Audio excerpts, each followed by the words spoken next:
Well, hey guys, instead of trying to get a meeting and try to work around everybody's schedules, I just thought it'd be a good idea if I went ahead and made a quick video for everybody to watch that's been singing on Praise Team. So I'll try to be quick on some things. I made a video several months ago, or maybe a year or so ago after I first got here, just kind of doing some Praise Team 101s. I've tried to find that video on YouTube and I can't find it. So maybe we'll go over that again at some point, but that's not what this is for. I wanted to share some things with you as we want to progress with our praise team and a few things. I've been having some discussions with Bill over the last several weeks about our worship services. And he brought up some really enlightening things to me that really got me to thinking, and I want to address these with you. Is I'm sure you saw when you're singing on Praise Team and you look out into the congregation, once you get past the first 2 or 3 rows, it just kind of seems like there's not a whole lot going on. And you were wondering, if you're like me, you're wondering, is anybody getting this? Is anybody engaging?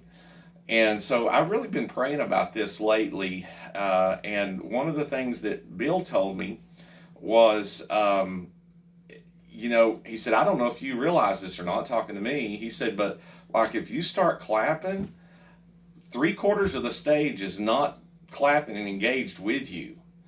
And so it got me to thinking, I've been thinking about what I'm seeing out in the congregation. The question is what is the congregation seeing when they're looking back at us? Are they seeing people who are engaged in worship? Or are we just holding a microphone singing a song? And so I want to talk about that here in just a minute or two. But one of the passions that I have is taking folks and getting them to do things musically they didn't know that they could do or didn't think that they ever could do. Singing solos, stepping out in a praise team, leading the congregation. And so that's one of my passions. I think one of the things that I have failed to do is continuing education. Getting you across that line and out into the front, that's one step, but it doesn't end there. That's just kind of where it begins. So I want to be proactive in helping you become a worship leader, because that's what we're here to do. If all we're doing is just standing out front and holding a microphone, and that's the only difference between whether we're standing in the choir or sitting out in the congregation, then we're failing. We're not completely achieving what we want to do. So, and some housekeeping issues as far as singing on the praise team. Here's some things I want you to think about. Number one, I really want you to want to do this. Now I know I've asked probably each and every one of you that are singing about singing. And there may be some of you that really didn't want to do this, but you did it out of obligation of being asked. Whatever the case, I want you to really want to do this. So that's the first step. And so if you really want to do this, then it needs to be something that's important to you. Stacy Hubbard at this time she sets up a schedule and she emails a schedule out to you. Okay, you really need to be aware of that schedule and where you are on it. I can't tell you the number of times that we've had an empty spot there because somebody didn't know they were on the schedule.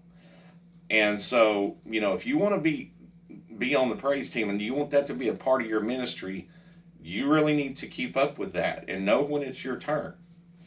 The second thing is you need to be familiar with the music that we're doing. And typically, I will get out the order of service on a Tuesday, Wednesday at the latest, and there are rare occasions that something squirrely goes on and I don't get it out till the end of the week. But always, you have at the very least a couple of days to where you know what we're going to be doing on Sunday morning and Sunday night. So, for if you show up on Sunday morning and there is a song on there that you're not familiar with, then it's just really because of one reason. You hadn't either looked at the schedule, hadn't looked at your emails, or a combination of both. Once I send the song, it's very simple. If you see a song that you don't recognize, you can always hit me up and say, I don't recognize this song. Can you share a link with me that I can get more familiar with it between now and Sunday? I'm not saying you have to know everything backwards and forwards, but you really do need to have some familiarity of what we're doing on your scheduled day. Okay? So those are the things, if you really want to do this, those are the things you need to be paying attention to. Now, the next thing is when we're on stage. There's an old saying that goes, if you're happy and you know it, tell your face. I would venture to say, I'll show you right here what I got. I got this here. I've got every service on DVD since I've been here. And I would venture to say that if I pulled out some of that game film and put it in the DVD, and we watched ourselves without any sound and just watched ourselves, it might be a little embarrassing to actually visualize sometimes how uninspiring we look. We're singing the song to God. We have really got to be engaged with that. So what are some of the things that keep us from being engaged with these songs? Number one is we don't know it. We're not familiar with it. That's going to inhibit us every time. So I've just told you how we can avoid that. And the second thing is we get mesmerized by that screen. It's up there as a reference, not a Bible. We need to be able to glance at it and focus on the audience. Most of the time we've got it reversed. What we're doing is we're focusing on the screen, and at the very least we're glancing at the audience. So we need to reverse that. That screen just needs to be, just look at it every now and again, just as a reference point to where you know where we are. Okay? So make that a priority. You need to be leading your section. We have kind of designated places if there's 4 of us on the stage, and it's kind of panned out there. You remember the old pep rallies we used to have in high school when we get in the gym, and we had this section and this section and this section? That's kind of the way we're set up here at Friendsville.